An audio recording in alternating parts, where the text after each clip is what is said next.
le planning de cette demi-journée ou de cet après-midi serait, on va commencer par une petite présentation des membres du GERI. C'est jamais présenté aux associations, il y a personne d'autre. Vous êtes les premiers avec qui on fait une réunion.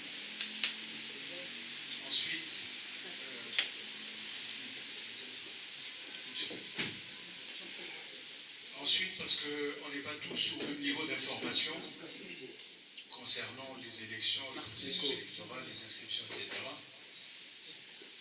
Le degré de connaissance de ces choses-là n'est pas identique parmi les gens présents. Je vais faire une présentation rapide, rappeler un certain nombre de choses.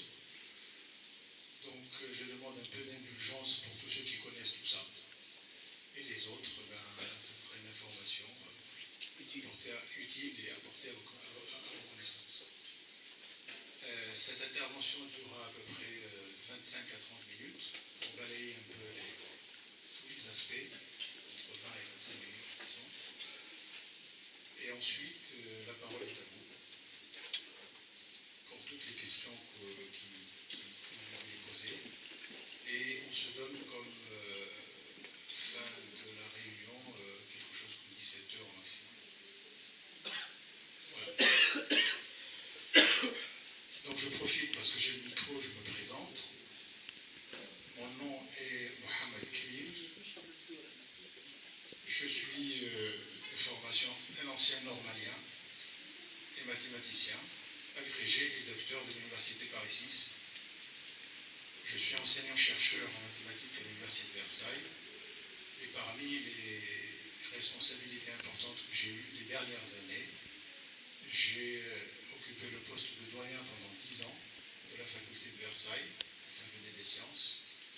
Et j'ai été aussi pendant 4 ans président du jury de CAPES de mathématiques en France. Jury que j'ai présidé, composé de 120 à 130 membres. Et dont la mission est de recruter 1000 à 1200 professeurs d'enseignement secondaire par an. Et j'ai fait ça pendant 4 ans. Bravo.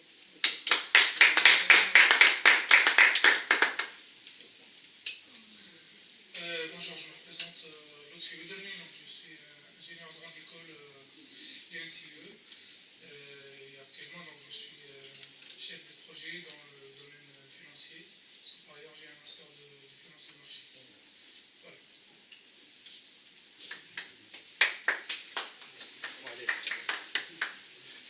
Je me présente, Alain Chawat, je suis diplômé de l'École centrale de Lille, doublé un master en gestion d'entreprise. Je suis consultant en organisation et système d'information. Je me présente, je suis Jawad Jelazi, je suis de formation ingénieur en télécommunications de Subcom Tunis 99.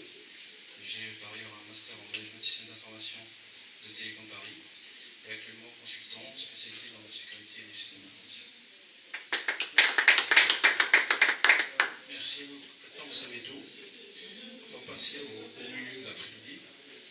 Donc, la première chose, c'est que j'aimerais rappeler les textes officiels, les textes de référence qui régissent un peu les élections, que ce soit en Tunisie ou à l'étranger. Tout d'abord, la Constitution, avec ses articles 34, 54, 55, 125 et 126. La loi organique relative à l'ISI et la loi organique relative aux élections récentes, du 26 mai 2014. Et toutes les décisions du Conseil de l'ISI qui valent réglementation au niveau du processus électoral. Et il y en a beaucoup. Donc je reviens au sujet lui-même sur les élections. Si on est là aujourd'hui, c'est justement parce que le pays, la Tunisie, avec toutes ses composantes, a choisi que les Tunisiens à l'étranger participent aux élections législatives. Essentiellement, parce que les présidentielles, c'est commun, ça se fait un peu partout. Mais les législatives, il y a très peu de pays qui ont donné le droit de vote à leurs ressortissants à l'étranger.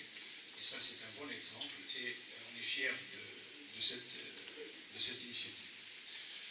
Et donc, s'il y a un vote pour les Tunisiens à l'étranger, c'est qu'il faut l'organiser, et d'où le découpage électoral, les circonscriptions et les IRI, les instances régionales indépendantes pour les élections. Et donc, on est là en tant qu'élu France 1 dans ce cadre-là. Les IRI, vous le savez certainement,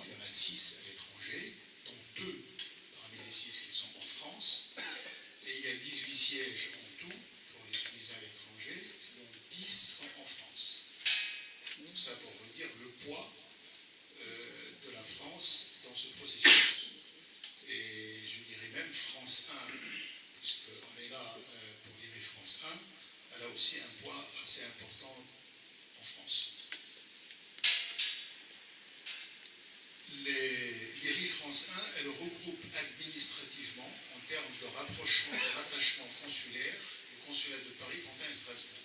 Et en termes de territoire, elle va du nord jusqu'à peu près au-dessus de Lyon, donc il y a Nantes, il y a tous les départements du sud de Paris. Ça, c'est le point de vue administratif. Alors que France 2, en bas, elle regroupe 5 consulats, Lyon, Marseille, Nice, Grenoble et Toulouse. L'IRI, chaque IRI, qu'elle soit à l'intérieur du pays ou à l'extérieur, il y a des textes qui régissent ça, et les textes disent qu'il y a 4 membres. Il y a 3 membres et un président, et ces 4 personnes-là sont élues par un vote du Conseil de l'Élysée à la majorité absolue. Ça, c'est le processus. Le vote des Tunisiens à l'étranger, il a quelques spécificités qui n'existent pas à l'intérieur du pays, à savoir, par exemple, l'éclatement géographique du territoire électoral. IRI 1, ça peut s'étaler quelque chose sur 500, 600, 650 km, notamment d'extrémité à l'extrémité, et ça, c'est pratiquement l'équivalent de la Tunisie entière. C'est pas un gouvernorat. La deuxième chose, c'est qu'à l'étranger, il y a un scrutin qui dure 3 jours. En Tunisie, c'est 1 jour. Ça, c'est une autre spécificité, donc qui demande un certain nombre de réglages, un certain nombre de recommandations et d'attention.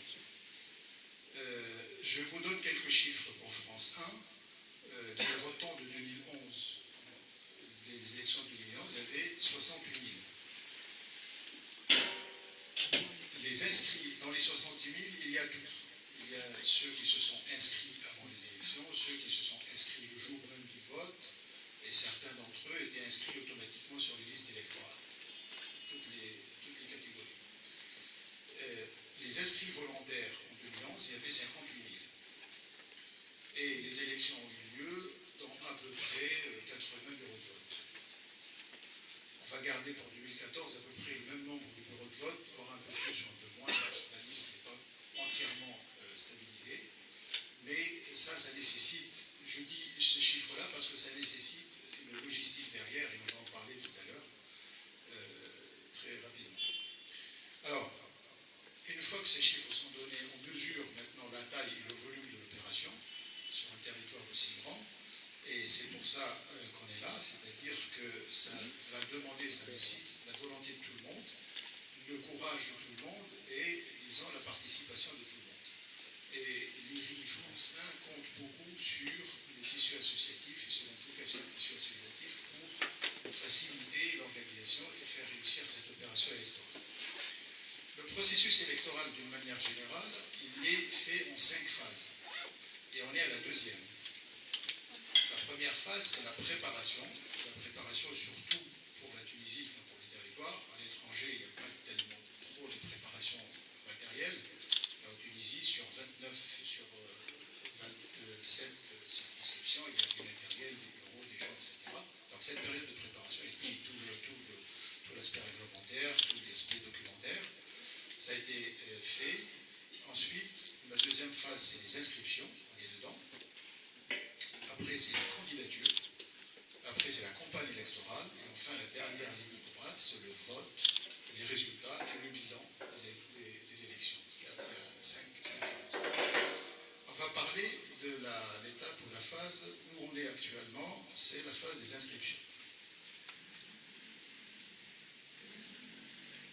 Il est utile de préciser dans le jargon électoral et peut-être aussi pour nos ressortissants et pour tous les Tunisiens, il y a une différence fondamentale entre le registre électoral et la liste électorale.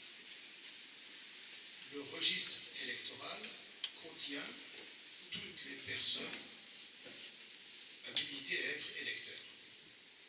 La liste électorale contient toutes les personnes qui sont électeurs et sont habilités à participer au scrutin et participer au vote et aller voter. C'est la différence fondamentale. Et donc, généralement, l'un est contenu dans l'autre.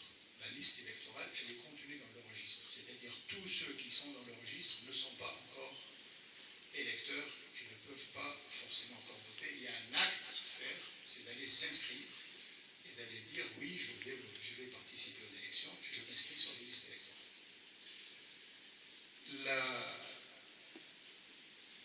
ce qu'il y a aujourd'hui dans les listes électorales de manière automatique, c'est tous ceux qui étaient inscrits volontairement en 2011, et je dis volontairement, ça veut dire bien avant les élections, et dans la période qui a été de telle date à telle date, la période d'inscription, cela figure dans la liste électorale. C'est-à-dire ceux-là, ils sont des électeurs qui peuvent aller participer au vote. Ils peuvent changer le bureau de vote, donc ils doivent se connecter ou aller dans un bureau pour changer le bureau de vote, éventuellement s'ils veulent. S'ils ne font rien, normalement, ils sont sur les listes. Tous les autres, tous ceux qui n'ont pas été inscrits volontairement en 2011, il y a tous les cas de figure. Il y a d'abord ceux qui sont dans la base et ceux qui ne sont pas, c'est-à-dire ceux qui sont dans le registre ou ceux qui ne sont pas, pour des raisons techniques, pour des raisons matérielles. Et en tout état de cause, tout le monde doit, tous ceux qui veulent voter doivent s'inscrire. Et pour l'étranger, ils ont prévu donc de faire deux modes d'inscription, soit un direct, ça veut dire on passe au bureau et on donne ses pièces d'identité et on est enregistré par un agent et on a un reçu d'inscription, ou bien on se connecte sur le web, sur un site inconnu, et on rentre ses coordonnées, en particulier le numéro de passeport, et après le numéro de carte d'identité, après un login, etc., et on regarde ce qui se passe. Et là, le dispositif étant mis en place pour la première fois, il est mis en place dans les 5 continents, il démarre, inévitablement, il y a quelques soucis. C'est une base technique, voilà. Elle a tous ses défauts, elle a ses qualités, elle facilite les choses. Alors beaucoup ont pu s'inscrire et trouver leur bonheur, et d'autres, l'application leur répond, passeport introuvable, date de validité du passeport incorrecte, des messages de ce style. Donc, quand on s'est aperçu les premiers jours de ces difficultés, on a mis en place tout de suite une boîte mail qui s'appelle réclamation, dans laquelle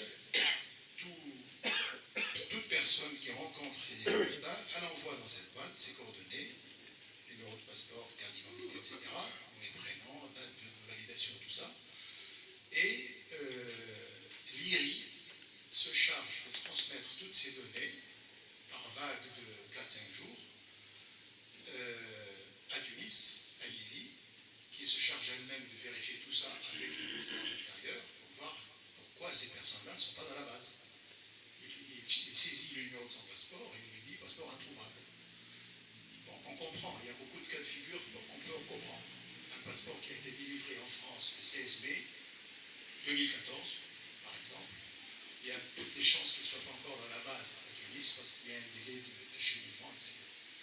Et il y a des cas aussi où, aux dernières élections, on a été enregistré sous un numéro de passeport donné.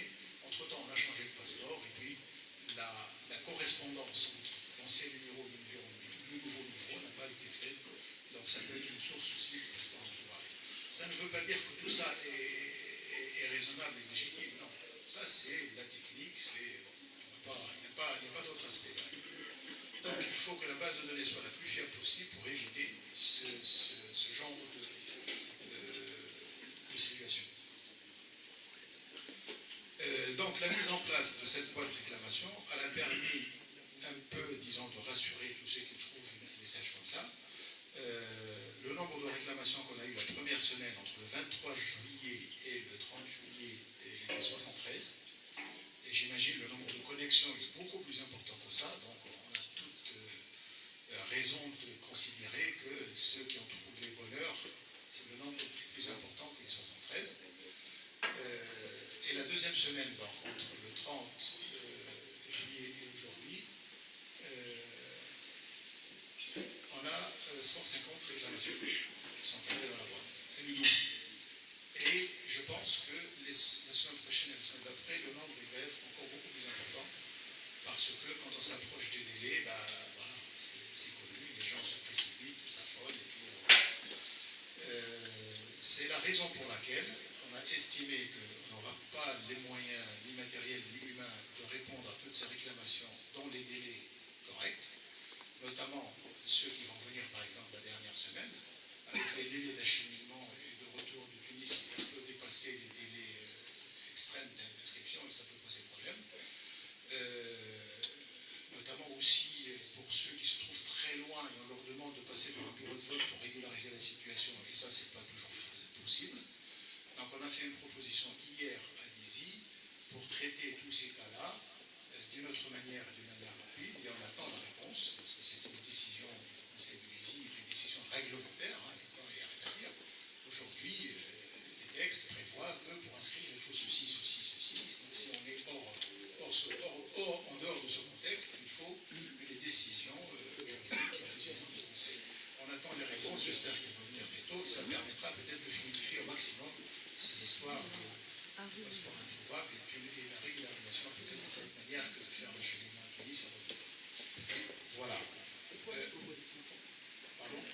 Je vous donne 2 ou 3 autres chiffres sur les inscriptions actuelles sur France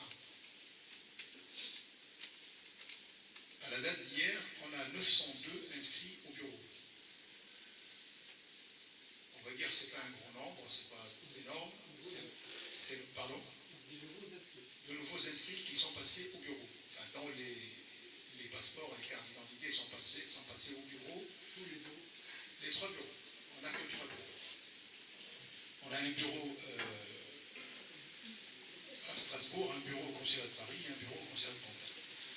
J'ai peut-être oublié de vous dire tout à l'heure que les textes officiels prévoient que le siège de l'IRI France 1 se trouve au consulat général de Paris. Ce n'est pas un choix, ce n'est pas... On a un bureau autonome qui ferme à clé, on est les seuls à avoir une clé, on va quand on veut, on sort quand on veut, et on fait notre travail là-dedans. Et donc, on utilise actuellement ce bureau comme aussi bureau d'inscription dans la journée. Et la personne qui a été mise à disposition du consulat, secrétaire mairie, elle fait son travail dans ce bureau-là. À Pantin, on a la même chose, et à Strasbourg, on a la même chose. Ce sont malheureusement les horaires consulaires, c'est-à-dire de 9h à 14h pour l'accueil du public, mais ceux qui sont à l'intérieur, ils restent jusqu'à 16h ou des choses comme ça. Et oui, ils travaillent de mardi à samedi. Dimanche et lundi, ils sont faits. Je continue, donc on a 902 inscrits nouveaux physiquement en présence au bureau. Et pour vous donner une idée, donc sur les 900, 250 pour la journée d'hier. C'est à peu près le quart, c'était la journée d'hier. Parce que c'est samedi, et les gens sont disponibles. Et donc, on s'est mis à 4. L'autre filiale dans la Pantin, et Jean et moi à Paris. Et on a inscrit les gens. J'ai des chiffres de Tunis, des statistiques qui sortent de l'application. Il y a des choses qu'on ne peut pas avoir de l'application web, par exemple. Oui, sur Internet, on est incapable de savoir, nous, parce qu'on n'a pas accès, on n'a pas de clé pour voir. Mais l'ISI, à Tunis, ils ont tout et ils peuvent sortir des chiffres. Et donc, les chiffres qu'on m'a donnés mercredi, on m'a dit il y a 3000 et 1000. 3000 et 1000. 3000 web et 1000 bureaux sur tout l'étranger. C'est-à-dire les sixièmes. C'est des gens qui s'inscrivent en Tunisie à l'étranger, c'est ça? Non. C'est les effectifs qui sortent dans l'application, qui viennent des sixièries, et eux, ils disent France 1, voilà, il y a tant, France 2, il y a tant, tout ça, et ils cumulent. Et c'est vrai que ces chiffres peuvent sembler petits, ou par rapport à la période, c'est vrai, mais il y a des endroits où, pour ne vous citer qu'un exemple, au Canada, par exemple, ils ont un bureau qui n'a ni Internet, ni social. En plus des 58. Ce sont des inscriptions nouvelles. Elles sont déjà inscrites. Ce sont les 58 000, c'est français. Il faut revenir aux chiffres. Nous, on a 9 000 inscrits nouveaux. Pardon, 902 inscrits nouveaux. 900 en plus des 58 En plus des 58 000. Et sur le web, on n'a pas de maîtrise.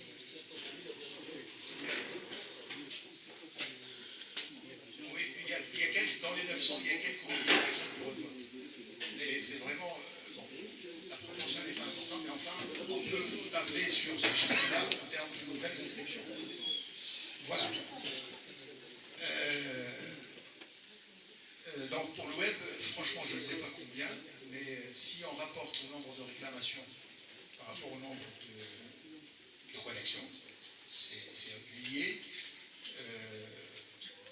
On peut imaginer au niveau de la France un chiffre au-dessus de 1000. Il y a au-dessus de 1000 inscriptions par le web valides, c'est-à-dire qui n'ont pas trouvé de problème. Ce chiffre-là, c'est une estimation, donc il n'y a rien d'officiel là-dessus.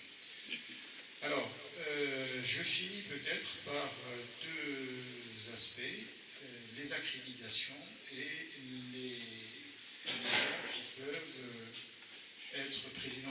vote et assesseurs, etc., la tenue de bureau de vote. Donc je vous ai dit, il y a 80 bureaux de vote à peu près, vous savez être au voisinage de 80. Pour un bureau de vote, il faut un président et 2 assesseurs, et il faut une personne qui gère la file, surtout quand les bureaux, quand il y a engorgement, quand il y a un nombre important d'inscrits. À raison de 4 personnes pour gérer un bureau, x 80, c'est 320. Un petit pourcentage pour faire face à des désistements, à des maladies, à des choses comme ça, de l'ordre de 25%, ça veut dire qu'il faut rajouter 80, 320 et 80, il nous faut 400 personnes. 400 personnes pour tenir les bureaux de vote. Et ces 400 personnes, donc, ils doivent respecter un certain nombre de critères, etc. Mais ils ne peuvent être issus que parmi les électeurs et parmi vos adhérents et parmi tous les gens que vous connaissez à travers les associations et d'autres. Ça, c'est pour les bureaux de vote et les présidents et bureaux de vote. Donc, les gens qui vont faire ce travail-là, et combien ce travail est très important, c'est-à-dire, je vous ai dit tout à l'heure, c'est 3 jours, pas échéance. C'est-à-dire, en tout, on va avoir soit 6, soit 9 jours, selon qu'on ait un deuxième tour présidentiel ou non. Et donc, c'est un effort considérable. Et sur des périodes qui ne sont pas des périodes de vacances. 24, 25, 26 octobre pour les législatives, 21, 22, 23 novembre pour le premier tour des présidentielles. C'est-à-dire en plein année scolaire, si on veut faire des étudiants un peu avancés, etc. Bon, voilà. Donc ça représente un certain nombre de difficultés, mais on compte sur vous pour nous aider à faire ce travail. Je vais vous donner toutes les infos que je possède. Donc, je reviens aux accréditations. La campagne, elle a été ouverte le 20 juin par une décision du Conseil du LISI du 9 juin. C'est ça. Et toutes les associations, alors il y a 2 campagnes, enfin 2 types d'accréditation. Il y a ce qu'on appelle les observateurs, et puis il y a toute la presse. Les dossiers sont comparables, mais il faut demander en qualité de ceci ou de cela. Et il y a des conditions, donc il faut être électeur, il faut être non-candidat, c'est la moindre des choses. Et il faut candidater à travers une association, on ne peut pas faire une candidature libre, notre observateur. Et il faut suivre une formation dans le domaine de l'observation des élections. Et après, il y a un dossier à constituer, pièce d'identité, tout ça. Tout se trouve sur le site du LISI pour constituer le dossier. Et on a jusqu'à une semaine avant le scrutin pour demander l'accréditation. Donc on a encore le temps, mais il faut le faire, je pense, assez vite pour ceux qui veulent faire ça, parce que l'accréditation, elle sert pour vérifier, pour suivre les inscriptions, pour suivre la campagne électorale, pour suivre les candidatures, pour suivre toutes les étapes. Donc il vaut mieux la faire au début, comme ça on est tranquille. Et les textes prévoient que l'ISI a 5 jours pour pouvoir répondre à partir de la date de dépôt de la candidature. Voilà ce qu'il y a sur les accréditations.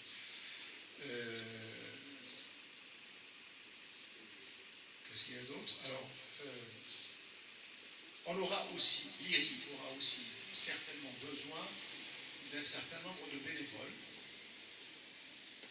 pour tout ce qui est logistique, pour tout ce qui est affichage, pour tout ce qui est... Enfin, il y a beaucoup de travail. Ces bénévoles-là, on va les chercher aussi parmi la population tunisienne. On va essayer de faire une base de données propre à nous, c'est-à-dire on va demander non pas des candidatures, mais des pré-candidatures, des pré-recrutements, parce qu'il faut qu'on ait peut-être une visite centrale, les règles précises pour l'instant, ça va. Et on constituera une base de données pour que, quand on a besoin sur des pics d'activité de mairie, on fait appel à ces jeunes, ces moins jeunes, enfin tous ceux qui sont là. Et ce pré-recrutement, il nous servira pour nous comme une base pour choisir après. Parce que si on lance l'opération tard, on risque de ne trouver personne et c'est un peu compliqué. Voilà. Je finis par 2 petites choses. En termes de communication, on a mis un certain nombre d'outils en place, en très peu de temps. Ça fait 15 jours qu'on travaille. Donc on a fait un certain nombre d'opérations qui sont visibles, d'autres moins visibles. Parmi les choses visibles et communes, on va dire, une page Facebook, on met un certain nombre d'informations dessus.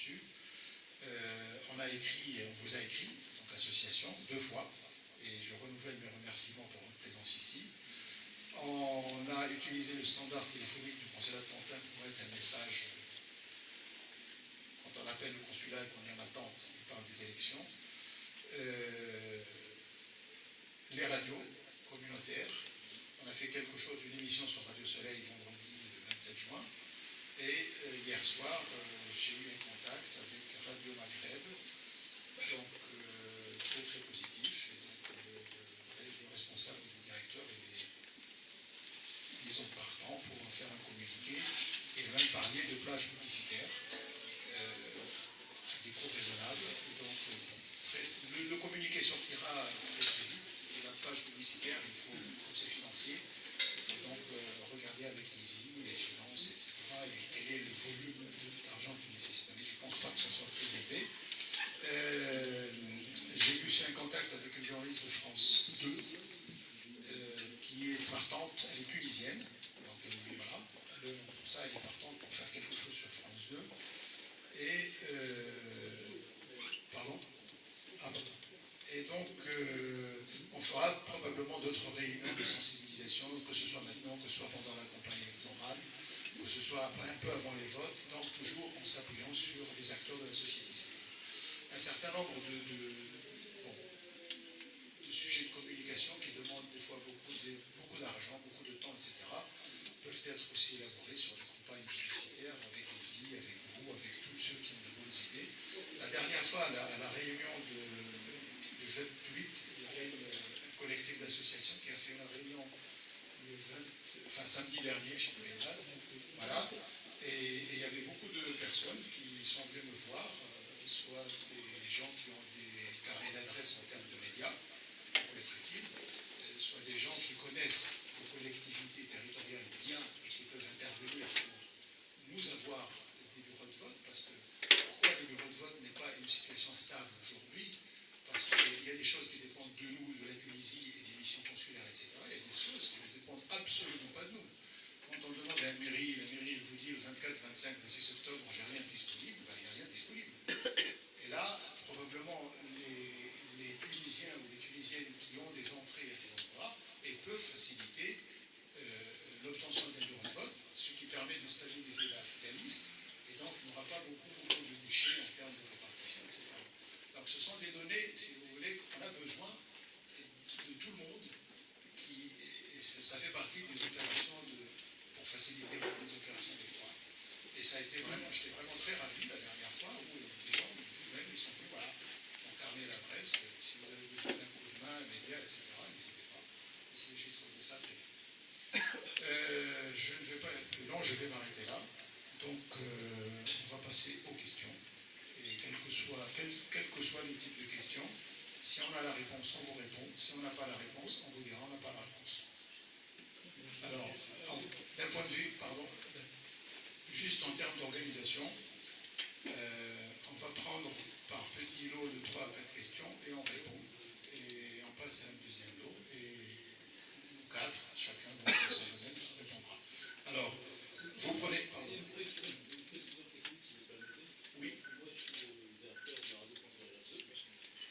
Oui, enchanté. Oui. Sur la question, pour qu'on soit clair devant tout le monde, sur la question de... C'est vous? Ah ben voilà, donc j'ai eu des échanges hier soir avec cet armée, mais je ne le connais pas. Et il est là.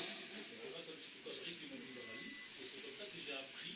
Oui. Par exemple, je vais pas vous reprocher des choses pour commencer, puisqu'on va parler ensemble. Oui.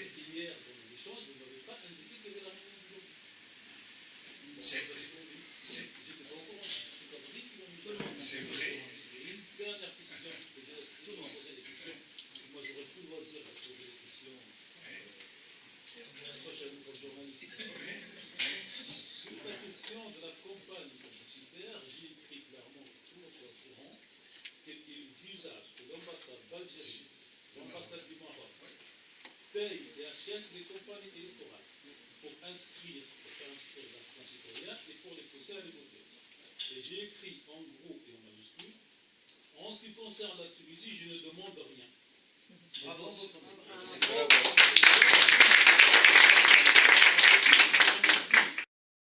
Parce que vous auriez dit en toute bonne foi devant une salle, Et l'idée qui resterait, c'est qu'il y a une radio dans laquelle elle est utilisée.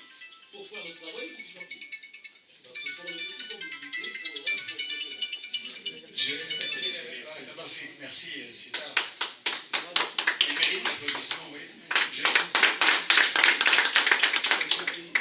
Alors, je réponds aux deux questions. La première, je ne vous ai pas dit qu'il y a une réunion aujourd'hui. Je n'ai jamais imaginé que vous n'étiez pas au courant, et c'est de ma faute. Voilà. Parce qu'en fait, on envoie une mail à toutes les associations comme ça, mais on n'a pas visé des personnes ou des médias particuliers. Mais je le reconnais, j'aurais dû vous dire que demain, il y a une réunion. Voilà. La deuxième chose, c'est effectivement la question des ambassades, etc. Mais je ne vous ai pas répondu du mail de 3h du matin. C'est échangé, voilà. Parce qu'il y a cette question-là, et comme j'ai rendez-vous avec monsieur l'ambassadeur ce mardi à 11h, on va parler d'un certain nombre de choses, notamment des locaux tunisiens pour qu'ils soient mis à disposition des élections, et on va parler aussi de la campagne publicitaire. Et pour revenir aux histoires de Legault avant qu'on me pose des questions, je vais vous donner, bon, on a un certain nombre de sujets, de problèmes importants, etc. Il y a une question, vous ne pouvez pas imaginer combien elle est importante, quand on va faire un deuxième tour des élections présidentielles et quand on n'a pas les dates. Et aller demander aujourd'hui aux responsables locaux des mairies, etc., on a un deuxième tour des élections présidentielles, on a besoin de locaux et de bureaux de vote, on a besoin de 80 bureaux, mais on ne sait pas quand. Et là, on peut toujours courir pour avoir les bureaux le jour J. C'est pour ça que tous les locaux tunisiens, sans exception, je vais jusqu'à les locaux de Tunisère, par exemple, il faut qu'ils soient mobilisés pour les élections si on fera un deuxième tour. Non, mais je veux dire, on met un jour ou 2 jours, un exemple. Je dis un exemple. Non, mais tous les locaux dans la Tunisie a une possibilité d'utiliser ou d'influencer, ça sera beaucoup plus facile que d'aller demander à la mairie du 11e ou la mairie du 19e de mobiliser des locaux en l'espace de 15 jours. C'est-à-dire, entre le moment où on a décidé qu'il y a un deuxième tour et les résultats sont comme ça, et le moment où il faut avoir les bureaux de vote, il y a 15 jours. Et ça, aujourd'hui, alors, l'affaire des locaux, elle se passe comme ça. L'ambassadeur écrit au ministère des Affaires étrangères en France pour les prévenir qu'il y a des élections à telle date.